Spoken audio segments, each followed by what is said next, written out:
नमस्कार, आप देख रहे हैं रवजी लाइव और मैं हूं अभिषेक मिश्रा। देखिए, किसी ने इस्तीफा दिया और किसी की लॉटरी लग गई। बिहार की राजनीति में यही हुआ है। पिछले कुछ घंटों में बिहार की सियासत का घटनाक्रम बहुत तेजी से बदला है, बहुत स्पीड से बदला है।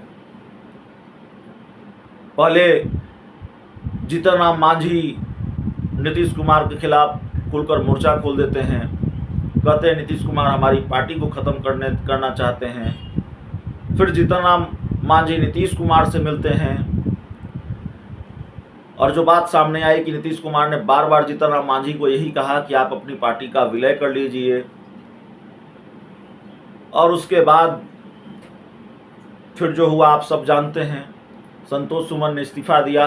तो खैर, खबर ये हम बताने आए हैं, खबर ये है, आप सब जानते भी हैं, लेकिन बताना जरूरी है, आप लोगों को याद दिलाना जरूरी है कि बिहार की राजनीति के लिए आज का दिन बेहद महत्वपूर्ण दिन है, बेहद खास दिन है, क्योंकि बिहार में मंत्रिमंडल का विस्तार होने जा रहा है और बिहार की राजनीति में इस मंत्रिमंडल विस्तार से बहुत बदलाव होने वाला है।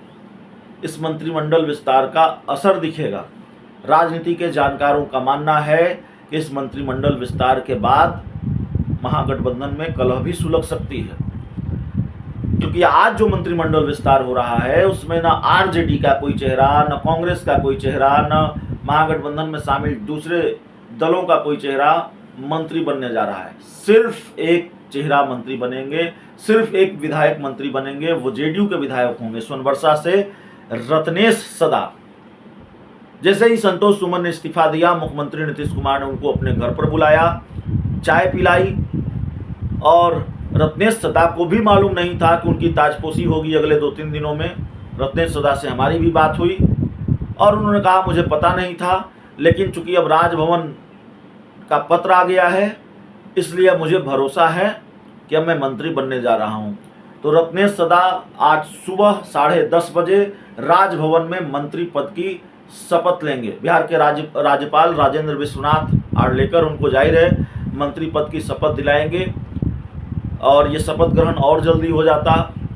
रत्नेश सदा की ताजपोशी और पहले हो गई होती अगर राज्यपाल बिहार से बाहर न होते। बिहार से बाहर थे इसलिए शपथ ग्रहण में समय लगा। तो खैर, संतोष सुमन के इस्तीफे के अगले 2-3 दिनों के अंदर ही अब रत्नेश सदा मंत्री बनने जा रहे हैं, उनकी ताजपोशी होने जा रही है। तो बिहार में मंत्रिमंडल का विस्तार और इस मंत्रिमंडल के विस्तार से जुड़े हुए कई सवाल ये कि विस्तार के बाद क्या महागठबंधन में घमासान होगा। कांग्रेस मंत्री पद मांगती रही थी, 2 मंत्री पद। आरजेडी के 2 मंत्रियों का कोटा खाली है, कम से कम 2 मंत्रियों ने इस्तीफे दिए हैं, लेकिन आरजेडी और कांग्रेस कांग्रेस कोटे से कोई मंत्री नहीं बन रहा है। सिर्फ जेडीयू के विधायक रत्नेश सदा मंत्री बनाए जा रहे हैं। बहुत बहुत धन्यवाद।